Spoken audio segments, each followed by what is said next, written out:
Salam, sizinlə mən Ayda Marif, video dərslərimizə xoş gəlmisiniz. Bugünkü mövzumuz, üçüncü mövzu have got, has got haqqındadır. Var, malik olmaq tərcüməsini verir. Cümlə quruluşu bu formadadır. Birinci mübtəda gəlir, sonra have got və ya has got mübtədaya uyğun şəkildə və var olan əşya və ya şəxs. Mübtəda I have got, var olan əşya e-book. Mənim kitabım var. Diqqət etdinizsə, mənim Azərbaycan dilinə yəlik əvəzliyi kimi tərcümə olunsa da, şəxs əvəzliyinin adlıq formasından istifadə olunur.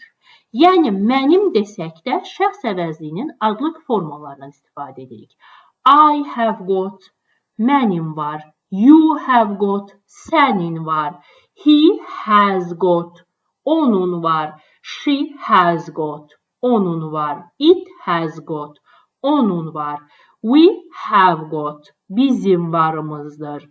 You have got, sizin varınızdır.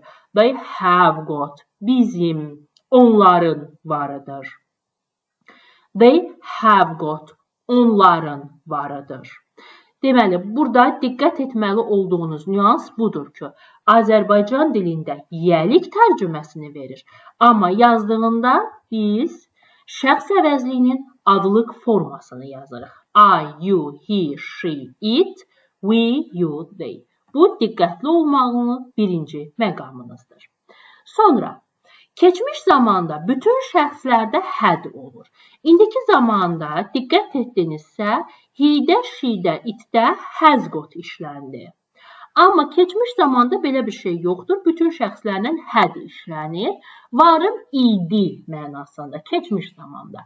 Amma had got deyilən bir şey yoxdur. Yəni, keçmişdə işlədirsinizsə, sadəcə təkcə had işlədirsiniz.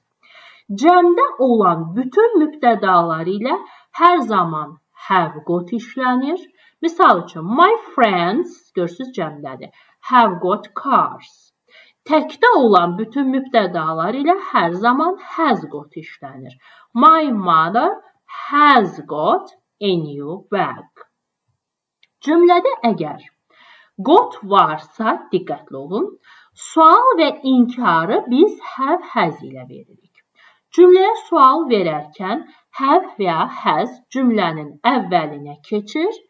İnkar isə have və ya has-ə not əlavə olunur və tərcüməsi isə yoxdur bizə tərcüməsini verir. Yəni, sual verir, I have got books, mənim kitablarım var.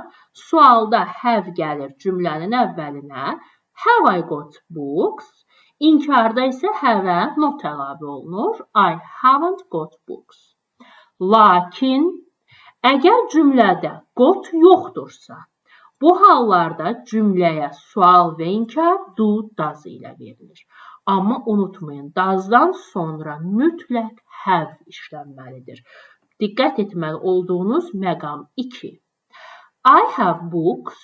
Görürsünüz, burada got yoxdur. Deməli, nə ilə sual verəcəm? Do I have books? I don't have books. İndi bu iki dənə nümunəyə diqqət edək. Birində got var, birində yoxdur. She has got a toy. Tərcüməsi hər ikisində eynidir. Vardır tərcüməsini verir. Azərbaycanla tərcümədə bir fərq yoxdur. Qrammatikada isə böyük fərq vardır. She has got a toy. İndi got olduğuna görə biz bu cümləyə has ilə sual veririk. Has she got a toy? İnkarında isə hasn't deyirik. She hasn't got a toy. Nəyə görə? Çünki bu cümlədə got var idi. İndi bu cümlədə isə got yoxdur. She has a toy. İndi nə edirik? Got yoxdursa does ilə sual veririk. Burada diqqətli olmanın məqam she have. 3. Ehtiyatlı olun. Does she have a toy? She doesn't have a toy. Və diqqətli olmalı olduğunuz məqam 4. She has no money. Düzgündür.